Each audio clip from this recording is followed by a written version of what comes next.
সকলোকে নমস্কাৰ মোৰ চেনেলৰ নতুন এটা ভিডিঅ'লৈ আপোনালোকক স্বাগতম জনাইছো আৰু অৱশেষত হিন্দুস্তান পাকিস্তান কি হ'ল ফুসফাস হ'ল এক বছৰৰ আগৰ পৰা মুখ্যমন্ত্ৰীয়ে যি অভিযোগ দি আছিলে গৌৰৱ গগৈ একদম মানে পাকিস্তানৰ লগত লিংক আছে কিবা আছে অনেকটা আৰু তাৰ পিছত কিন্তু কি হ'ল ফ্লপ শো মাৰিলে নহয় নে কিন্তু এতিয়া মই সেইখিনি কথা বাদ দিও মুখ্যমন্ত্ৰীয়ে যি কৰিছে তেওঁলোকৰ দলৰ মানুহে বাৰু ভাল পাব লাগে নে নাই আপোনালোকে নিজে কওকচোন কিন্তু দলৰ মানুহে অসন্তুষ্ট প্ৰকাশ কৰিছে যেতিয়া নেকি সেই মানুহজনে সেই একেবাৰে মানে সক্ৰিয় কৰ্মী আপোনালোকে থাম্বনেলত দেখিলে গম পাব সেই কৰ্মীজনে যেতিয়া তেওঁ কিছুমান মানে দিছে বহুতখিনি তেওঁ পোষ্ট কৰি থাকে আৰু তাৰ পিছত মই কালি কলো যেতিয়া আবেলি হৈ গল আৰু গোটে মানে খাম কাটিলে ইফালে মানে হেৰি হৈ আছে না প্ৰতিবাদটো হৈ আছে মুঠতে হেৰি কি গৌৰৱ গগৈ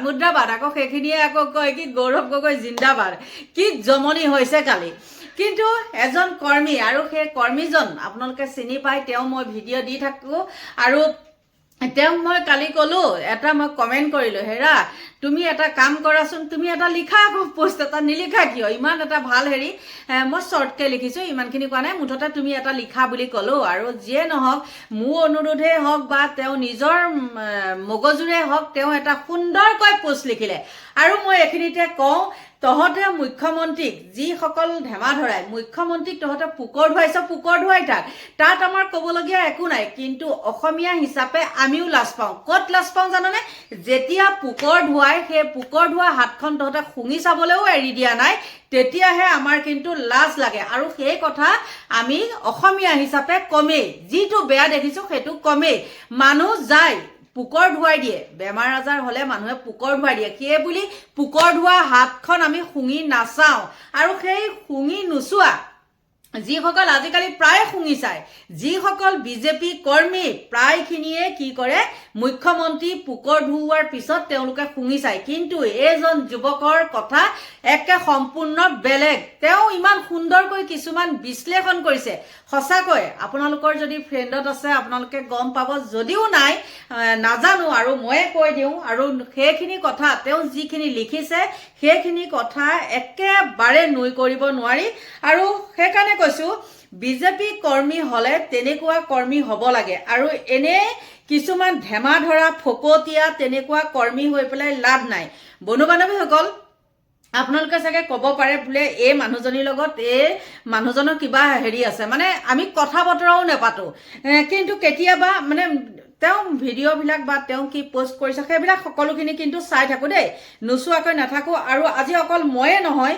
মোৰ বাদে আৰু বহুতেও তেওঁক ধন্যবাদ জনাইছে আৰু তেওঁ হেৰিবিলাক নি পেলাই তেওঁলোকে কি কৰিছে সেই যুৱকজনৰ লিখনিখিনি আছিল এনেধৰণৰ তেওঁ লিখিছে যে গৌৰৱ গগৈ পাকিস্তানৰ এজেণ্ট হয়নে নাই আমি নাজানো কিন্তু যোৱাকালি এটা কথা ধৰা পৰিছে মামাৰ টকাৰে কোন চলে কোন জাতীয়তাবাদী নেতা চলে কালি কিন্তু ভালকৈয়ে ধৰা পৰিছে মামাই সকলোবোৰকে লেংটা কৰি দিছে হয়ো গোটেইবিলাক যেতিয়া মানে কি ক'ব আৰু প্ৰতিবাদ যেতিয়া হৈছিলে তেতিয়াই গম পোৱা গৈছে তেওঁলোক কেনেকুৱা নিজৰ মগজেৰে কৰিছেনে নে আনৰ মগজেৰে কৰিছে আৰু খুদ তেওঁ কি কৰিছে তেওঁলোকৰ নিজৰ একেবাৰে বিজেপি সক্ৰিয় কৰ্মী সেই যুৱকজনে সুন্দৰকৈ উপস্থাপন কৰিছে আৰু কৈছে আছু নেতা মানে জিএছ জনৰ কথাবোৰ চালো আৰু বম হাঁহিবই দিয়কচোন আমিও কালি কিন্তু বম হাঁহিছো আৰু এটা ক'লে তেওঁলোকে কিতাপ নপঢ়ে নে নাজানে নে জানিবলৈ ইচ্ছা নকৰে নে মামাক সুখী কৰিবলৈ এইবোৰ বকি থাকে ঈশ্বৰে জানিব কালি যিসকলে বিজেপিৰ নেতাই প্ৰতিবাদ কাৰ্যসূচী কৰিছে সকলো 2024 টিকট পাবৰ কাৰণে মামাক সুখী কৰিবলৈ কৰিছে মানে এইবিলাক নাটক কৰিছে কি জমনি দেখিছেনে নাই সকলো উদঙাই দিছে যদি চৰকাৰ সলনি হৈ যায় এইবোৰ নেতাই আকৌ গৌৰৱ গগৈ গুণ গাবলৈ আৰম্ভ কৰিব এতিয়াতো এই দুঠেঙীয়াবিলাকৰ সেইটোৱে নিয়ম তাৰ পিছত আহিলে সকলোৱে জানি লোৱাটো ভাল যে ভাৰতত RAWৰ দৰে এক প্ৰসিদ্ধ চোৰাংচোৱা সংগঠন আছে যাৰ বিশ্বক্ষণতাৰ বাবে CIA কি মোছাদ আদিৰ দৰে বিশ্ব আগশাৰীৰ চোৰাংচোৱা সংগঠনেও সমীহ কৰে। সেই RAWৰ ওপৰত বিজেপিৰ মূৰ নথকা একাংশ অন্ধভক্তৰ সন্দেহ থাকিব পাৰে, কিন্তু আমাৰ নাই, ভাৰতৰ জনগণৰো নাই। তেওঁলোকৰ বিচক্ষণতা পাৰদৰ্শিতাৰ ওপৰত সন্দেহৰ কোনো অৱকাশেই থাকিব নোৱাৰে। এইখিনিতে মই কওঁ, মোৰ কিবা হয়তো ভুল হ'বও পাৰে, ইয়াত যিটো লিখিছে মই সেইটোহে কৈছোঁ, ভুল হ'বও পাৰে, আপোনালোকে ক্ষমা কৰিব দেই, আৰু ভুলটো শুধৰাই ল'ব নিজৰ বুলি। তাৰপিছত IBNIA CBI হাততালি বজাবলৈও বহি থকা নাই, কিন্তু মামাই গৌৰৱ গগৈৰ ওপৰত অনা অভিযোগৰ জৰিয়তে দেশৰ এই সৰ্বোচ্চ চোৰাংচোৱা সন্থাসমূহৰ কাৰ্যদক্ষতাৰ, সততা আৰু বিশ্বাসযোগ্যতাৰ ওপৰত আঙুলি টোৱাইছে, যিটো গৰিহণাৰ যোগ্য আৰু নিন্দনীয়। ভাৰত চৰকাৰৰ গৃহমন্ত্ৰী বিফল, ভাৰত চৰকাৰৰ বিফল, এইটো বুজাই থকা হৈছে বৰ্তমান বাকী একো নাই। যদি গৌৰৱ গগৈয়ে সঁচাকৈয়ে কিবা নকৰিব লগা কাম কৰিছে, তেতিয়াহ'লে ভাৰত চৰকাৰে নিজেই একশ্যন ল'ব। ইয়াত অসম চৰকাৰৰ একো কাম নাই। কেন্দ্ৰীয় চৰকাৰ ইমান দুৰ্বল নহয় যে এজন পাকিস্তানীৰ এজেণ্ট MP হৈ লগতে এটা ৰাষ্ট্ৰীয় দলৰ এখন ষ্টেট সভাপতি হৈ ঘূৰি ফুৰিব দিব। তাৰমানে মিছা, আপোনালোকে গম পালেই, হয়নে নহয়? দোষী হ'লে তেনেকৈ ঘূৰি ফুৰিবলৈ দিব নেকি? যুৱকজনে সুন্দৰ বিশ্লেষণ কৰিছে।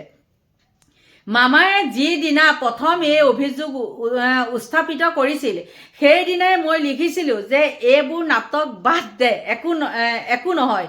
মোৰ কথাই সঁচা হ'ল। আজিলৈকে মই দিয়া কথা বা ভৱিষ্যতবাণী এটাও মিছা হোৱা নাই। কালি আকৌ প্ৰমাণ হ'ল যে মোৰ কথাবোৰ সত্য আৰু সঁচা। মামাই ইমান দীঘলীয়া সময়ৰ বাবে সংবাদমেল দিলে এবাৰো প্ৰমাণ দিব নোৱাৰিলে যে গৌৰৱ গগৈয়ে কিবা দেশ বিৰোধী কাম কৰিছে। অকল অভিযোগ প্ৰশ্ন কৰি থাকিয়ে সময় এঘণ্টা পঠিয়াই দিলে। আমাক ভুল তথ্য দিয়াজন হ'ব আমাৰ পবিত্ৰকাই হ'ব। ফাইল চুব নাপায় বাবে ভুল তথ্য দিলে চাগে। নামত মন্ত্ৰী, কামত একো নাই। আচলতে ইয়াৰ আগতেও এওঁৰ পৰাই শুনিছিলোঁ এইবিলাক ভুল তথ্য দিছিলে সেই কেছেট বেপাৰীজনে, আৰু আপোনালোকে গমেই পায় সেই কেছেট বেপাৰীজন কেনেকৈ ইমানখিনি হ'লহি।